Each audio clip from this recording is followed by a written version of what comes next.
Paulo's on. That's it. Here we go. Good morning, Julian. Good morning, Paul. Good morning, everyone. Hope everyone out there is doing well. It's very interesting time still. Lots of change. Lots of New South Wales and Victoria every day. There's huge changes one way or the other. It's very challenging time. Yeah, I think with every week we hop on. There's something certainly that has happened in the States and the likes. But from a positive perspective, Paul, I think when you look at all the commentary, especially around New South Wales and obviously Queensland's sort of a bit doing their own thing in the sense, but even from us talking to New South Wales clients, the positive outlook of obviously getting on with it's really coming through and really exciting, to be honest. Yeah, there's a big shift in the last sort of week or two. I think now there's been some very positive talk about opening up and getting back to normal, and a bit more clarity around what needs to be put in place to open. So you can put some systems in place to deal with the the requirements from the government to allow people in and to get some sort of normal trading back. So definitely a lot more positivity around, and hopefully will be the same for the rest of the country, especially Victoria as well over the coming weeks and months. Yeah. And I was listening to a interview on ABC Radio during the week, and they were talking about just the bookings coming through in some of the restaurants throughout Sydney, and probably New South Wales, but Sydney, certainly Sydney Central, that some of them are booked out to December already. So there's going to be a big surge, isn't there? People that have been sort of stuck inside waiting to go out. I know we're actually hanging to get out and get back to some sort of. Catch up with the family, go for dinner, that sort of thing. See friends again. It's going to be good.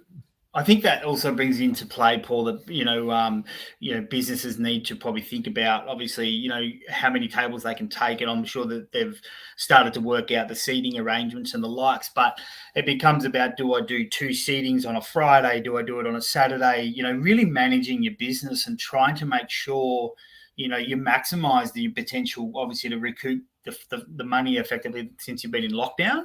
Yeah, that's it. Some real thought about that. Yeah, you got to go in like with most things, like we always talk about. You've got to go in with a plan, and now is the perfect time to be doing that if you haven't done it already. But and I think from that point of view is that I think businesses shouldn't be too scared about telling people, if you've got a 6 and an 8 seating on a Friday night because it is your main night, I think people will be.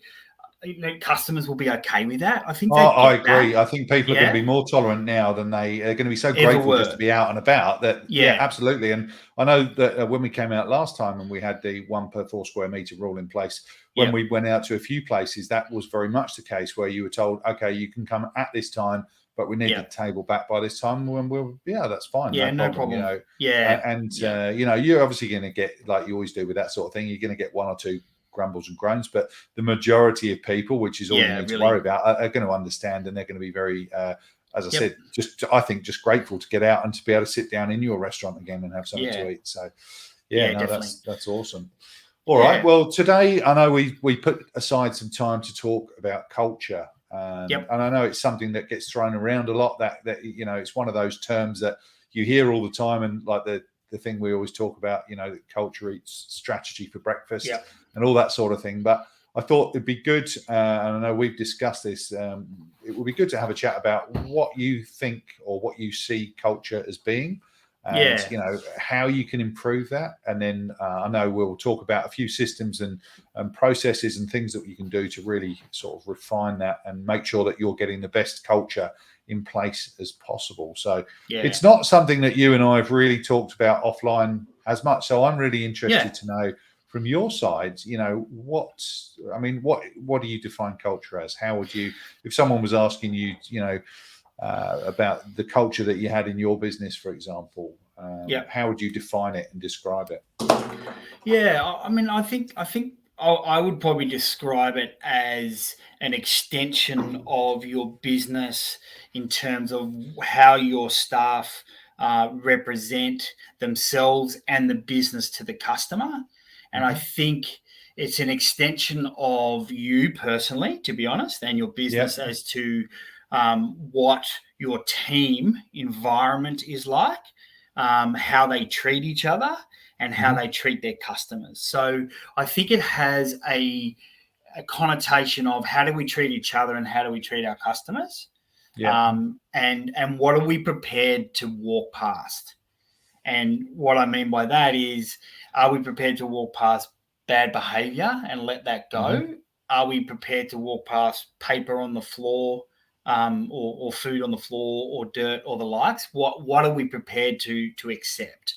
So, that's kind of that acceptance of behavior towards each other and customers really, to me, defines what culture's about. Okay. If that completely understand what you mean. So, I mean, with that in mind, and that's a really good point, I think, in relation to, what would you walk past? And I remember this a lot, with the restaurant and cafes, people walking past things, or even silly things like, not wedging a table that was wobbling. It was one of my one of the many pet hates I had, and still do have, actually.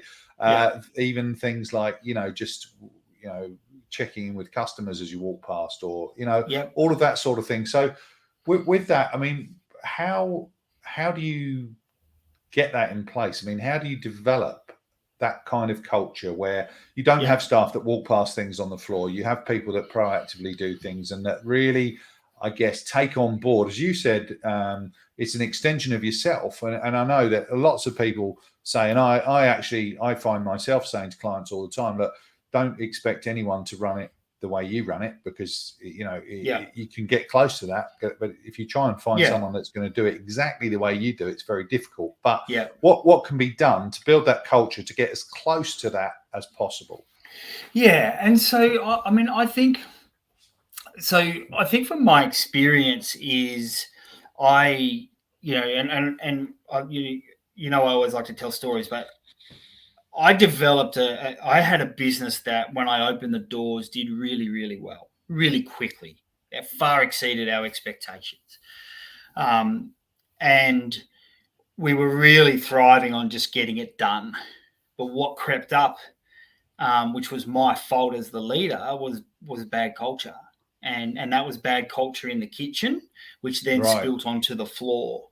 And what did that look like? I mean, how would you define bad culture? So bad culture is definitely an us versus them. So your front and back got split. Okay. The back kitchen and head chef felt like they had the power.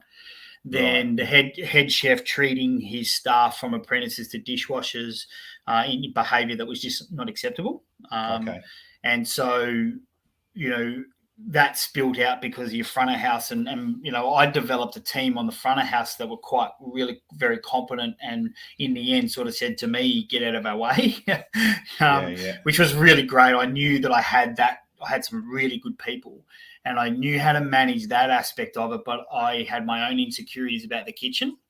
So it took me and to know that my front team's culture was really quite good. And the way that I developed that culture was, I just led by example. So when the shit hit the fan, I was always there. Or, when we did a great service, Paul, and we had great customer service, I would acknowledge and make sure that I rewarded the team in some way. And it may even just be a beer now and then. We had a zero alcohol policy, but I did open it up now and then if we had a great shift and everybody did a great job. And I just controlled it by doing that. And I think that people could realize that I was there and I had their back, and I would be there when the pressure was on. I wouldn't duck it. And I was front and center. Okay. So, and what about, so when you've got the one venue, and I know that you scaled up and had multiple venues. So how did you carry that culture across when you weren't able to do what you've just described, like being in the trenches? So I think just to finish the kitchen one is, once I knew the floor was okay, I actually put the whites on and went in the kitchen and I prepped. And I just honestly, I did it for 3 months, Paul. I had the whites on, and I just got in there until I could understand how the kitchen worked, and I could start to see the issues and get my own insecurities about how we operated as a business under control. Then I could make moves. And I ended up firing the head chef and sending him back to Melbourne. And once I did that, it did take me a little while to get the right head chef. But once I got that, our whole culture changed, because we could then implemented systems and procedures to take out as much of the guesswork as possible. And so that with that recruitment, do you feel that the experience that you had with the head chef with the negative culture, yep. did your recruitment process change and the onboarding of that new head chef change after that Yeah. experience? Yeah, it did. So, we started to realize that we didn't have our own backyard in order, and our systems and processes were lacking, and so there was grey areas. You and I were just talking about job descriptions just before, about making sure that when you employ staff, they get a letter of appointment and a job description, which we'll go over, but just so they understood what their role was. That's right. And it helped you manage it. But sitting down with someone, onboarding them, giving them a letter of appointment, saying welcome aboard to our team, you're an important part of that team, and then giving them a job description so they knew what they had to do. That whole onboarding process changed our culture 100%. 100%. And I said to you before, it's surprising how quickly you can actually do it. But you generally have to react fairly quick if you've got some people within your team that just don't fit the environment that you want. You need to move them on quite quickly. It's something that if you don't get on top of it quickly, it spreads very quickly, and it can be very detrimental to the business. And people feel it straight away. Customers, other team members, anyone interacting with you or your business will pick up on bad culture. I think obviously we probably look at things slightly different to most customers, but I can tell with a venue fairly quickly what the culture's like just by being a customer, by standing at the counter or sitting at the table. You can pick up on body language. You can pick up on so many different things that determine that.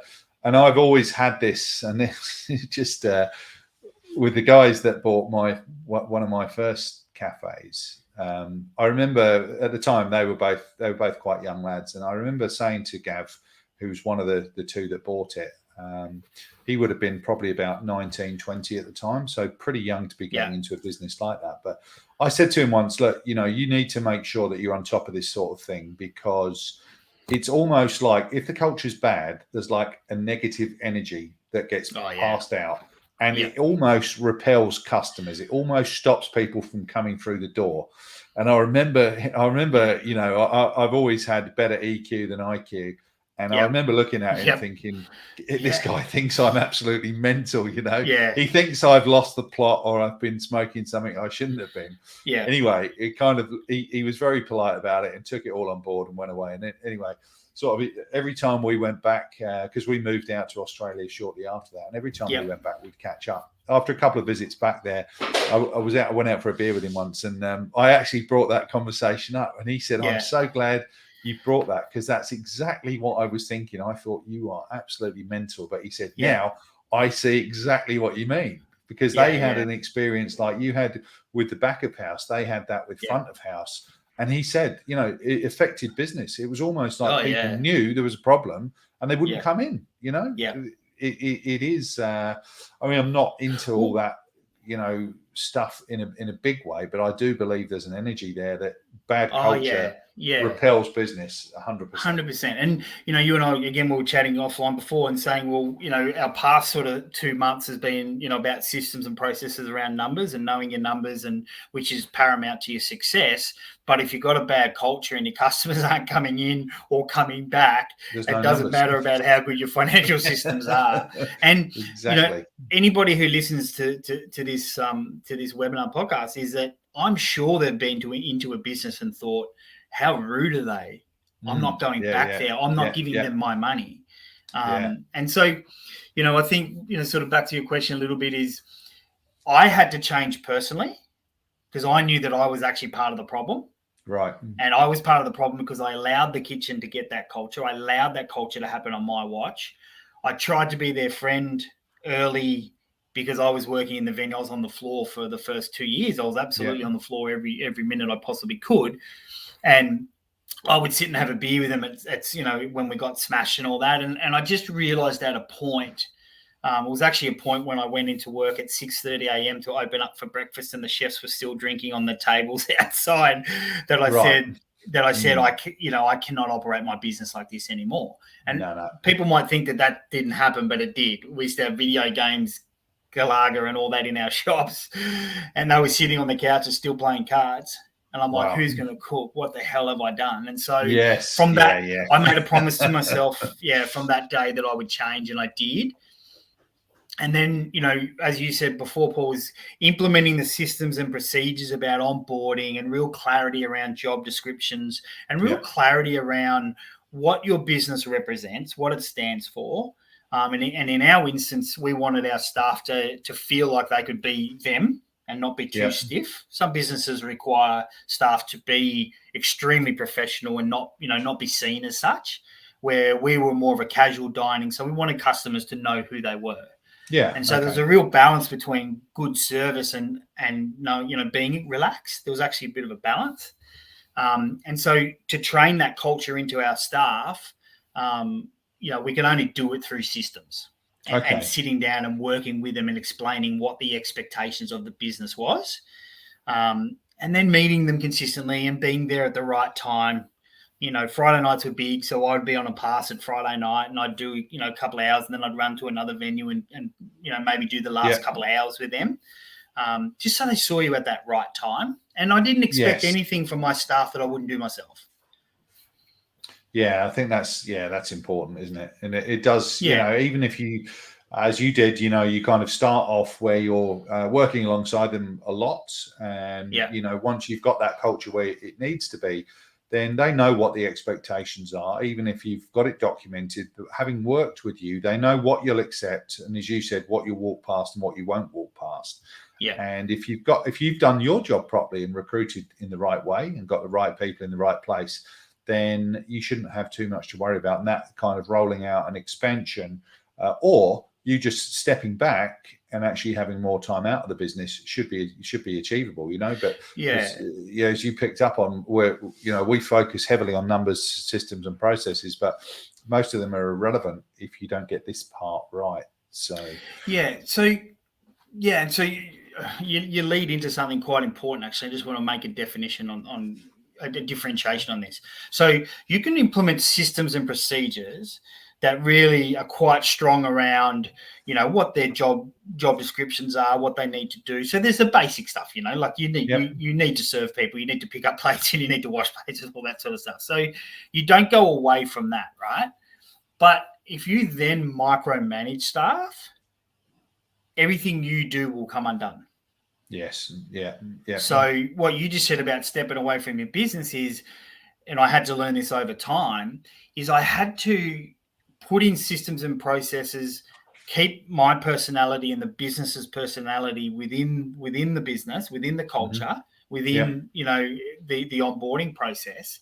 But then I had to get the hell out of there to let the managers grow. And I think the biggest thing, saying, you're sort of saying to me, how do you go from sort of 1 to 2 to 3 to 4, which we did pretty quick, and keep as much of that culture as possible? That was done through allowing people to grow and flourish. And make mistakes. And let them make mistakes, Paul. They're going to make mistakes. Of course they are. Yeah. But you sit down with them and say, number one, I'm proud of you for making a decision. Yeah. Well done. Because no decision's far worse than making a decision. Oh, yeah, absolutely. And was it the right decision? Would you do anything different? Possibly yes, no, it's at times. And so you work your way through that. And that's not it. And then that's it. You allow them to grow. And I think if you went back to our staff and said, what did we do quite well? And as you and I've spoken about it, I've got ex-staff that own businesses and still do and run great businesses, amazing businesses in Byron Bay and Noosa and Brisbane. That's what we allowed them. I taught them as much as I could, and then they taught me, and they grew as people, as individuals. Oh, it's very rewarding when you've brought people through the ranks and they've delivered for you, and then you've been able to give back to them and see them flourish and succeed. I think it's fantastic, and it's a big part of one of the big upsides for me as a business owner. I think is helping to develop people and then seeing them go off and do their own thing, or if they've outgrown what you're doing, which happens as well. So very and so important. There is times I had a funny one where one of our head chefs was going to work, and he ended up working for Monet, that you and I both know. Oh yeah. And when he resigned to me, it was time for him to go and try something else too, to be honest. And you know that with chefs, I think he was with us 5 years, and it was just time for him to go somewhere else. And so he had my blessing, absolutely. But when he told me that he was going, and I asked him where you going, I was quite excited for him, to be honest, and said, "Yep, you've got our support 100%. You'd be welcome back anytime as well." He said, "I'm just going to meet my boss now." And so I said, "Oh, who is it?" And he said, "Monet, who's a friend of mine." And I said, "I'll come with you." So I went and sat down with them and had a beer. Right. Oh, that's nice. And wished them all the best, and said to Monet that he had a great staff member coming in who was a really good worker, and he worked for him for also a fair period as well. And I think that in the industry, that gets around. We all know each other in certain areas and the likes. And I think, that staff it's a small, even nationally, it's a small industry in a lot of respects. A lot of people know each other and people talk. So that's very important. So, I mean, you've touched on obviously the importance of systems in improving culture and in growing culture. I don't think there's any dispute over that. So you've touched briefly on the job descriptions and letter of appointment. So is there anything else that you want to elaborate on those, or any other systems that, if anyone watching this is looking at ways they can improve or refine their culture, what other systems would you suggest? So the first thing is definitely the onboarding process. So if you've interviewed a staff member, you're bringing a staff member on, or maybe you've got a new staff member that you see has potential and you really want to develop them, the onboarding process and the time with you or a manager, depends on who's doing that onboarding process, is really, really important. So it is a time that's actually scheduled that you're sitting down with that employee. And it's one-on-one, Paul. It's actually eye contact. It's not getting up and going to serve a customer whilst you're trying to onboard somebody. It's actually time spent with that staff member, and it may take an hour. Some of ours certainly took probably an hour, and there were times where my managers would get frustrated because that staff member may leave quite quickly, but it was not negotiable. They had to do that onboarding process. So it's a time where you can tell them about your business, why your business was founded, what you love about your business. And it's a real time where you can get some personal one-on-one time and tell them why that business exists. Okay. Who is it serving, with the food culture and the likes, right? Coffee culture. Then it's obviously, once the letter of appointment is welcome to our business, it's a real welcome letter, and it makes them feel special, like they belong to your team. It's a welcome letter. I'm going to pay you this to do the job. Yeah. Then it's your job description, so there's no grey areas as to what your expectations is, because you can manage off that document as well, as you know. So you can sit down with them and say, you need to get work on this area. It's quite obviously displayed. Development document. And then from a HR policy, it's really, really important to actually have a HR policy and manual within your business. And this is really, really important. And I think with this younger generation, obviously my kids are 16 and the likes, and I know you've got 20s, and it's really, really important that you show them that you care about their health and well-being, both mentally, physically. And a HR document sort of displays that and says, we take this stuff serious. This is the process if you feel at work that there may be some bullying, or there may be some activity that you don't like, or something happens that you don't like. This is, we take this very, very seriously. This is the process. This is our standards.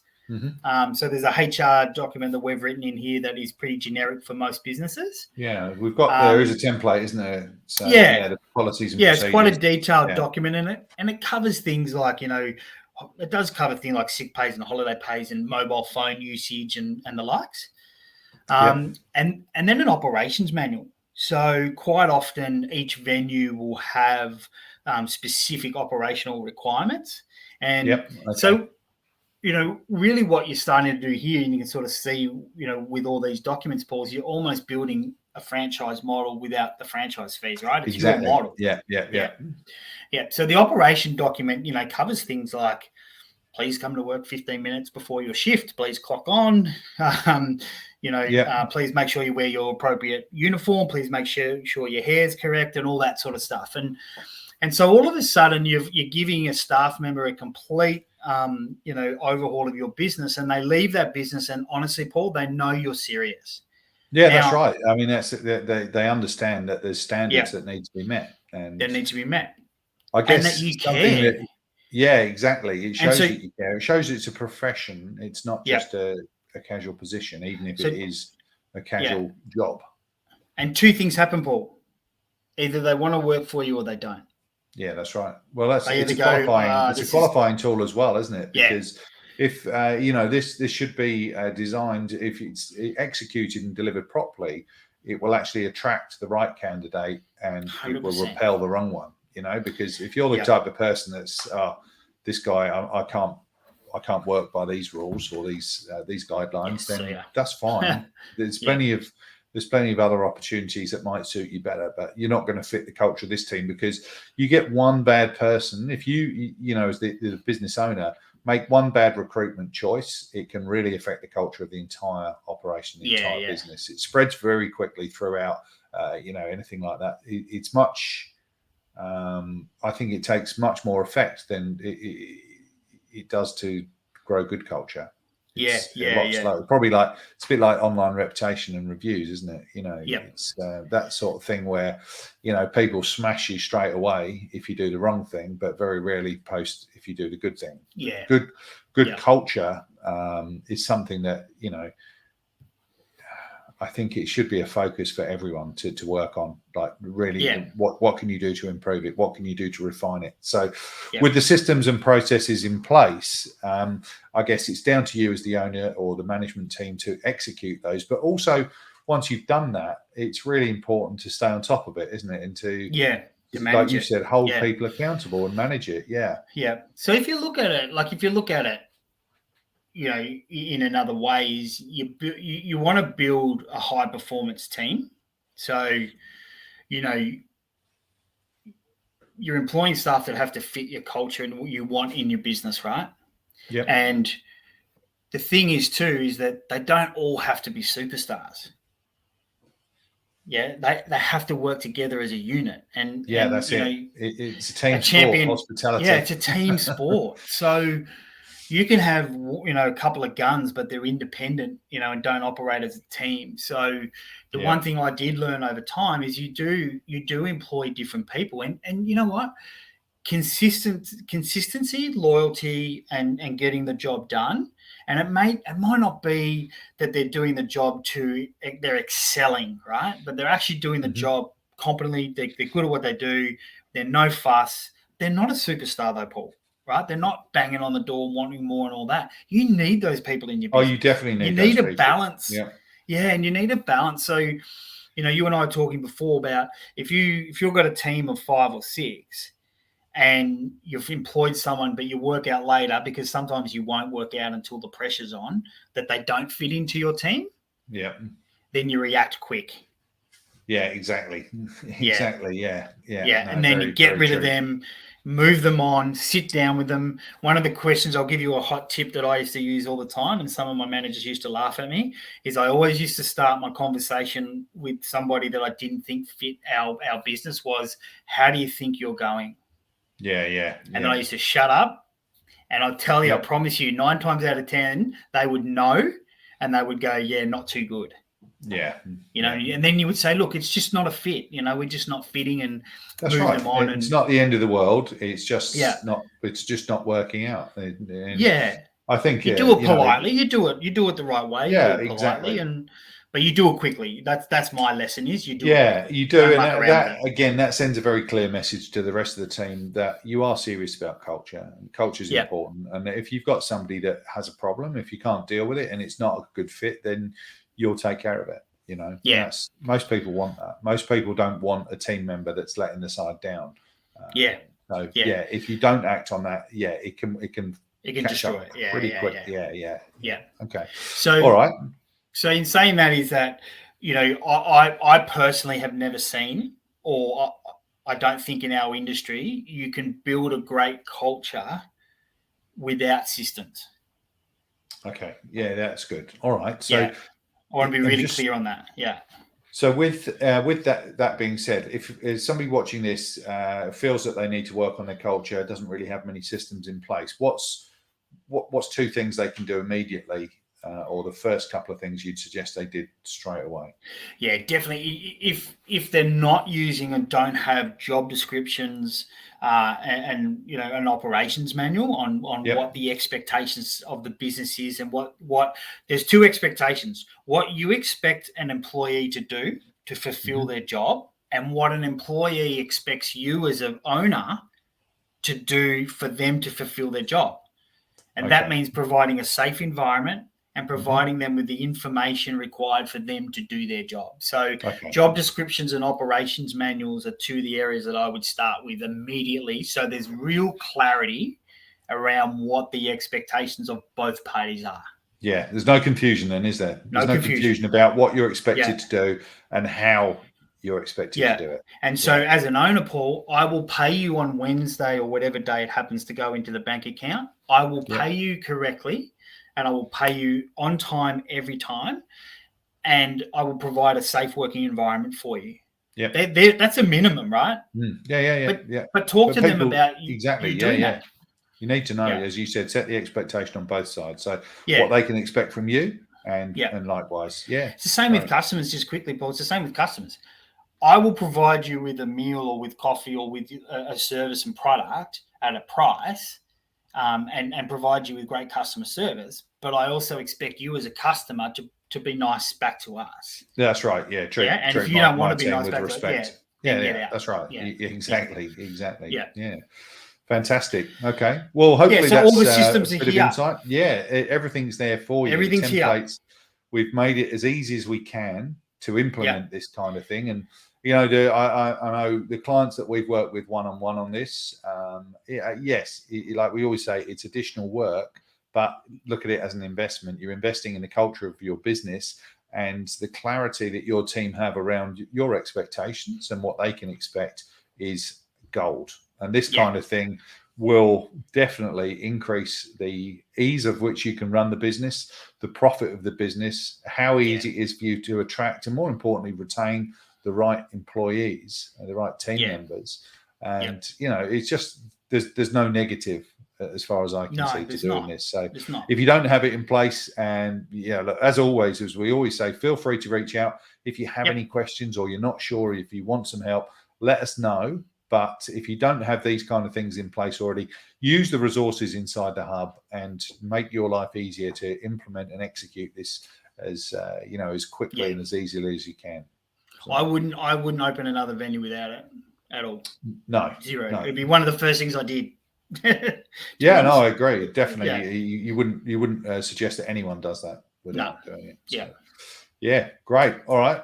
Very insightful as always. Thank you again for your time, Julian. And as we said, any questions, comments, or feedback, feel free to post in the comments below, or just reach out to either Julian or myself. Cool. Good stuff. Thanks, guys. Thanks, guys.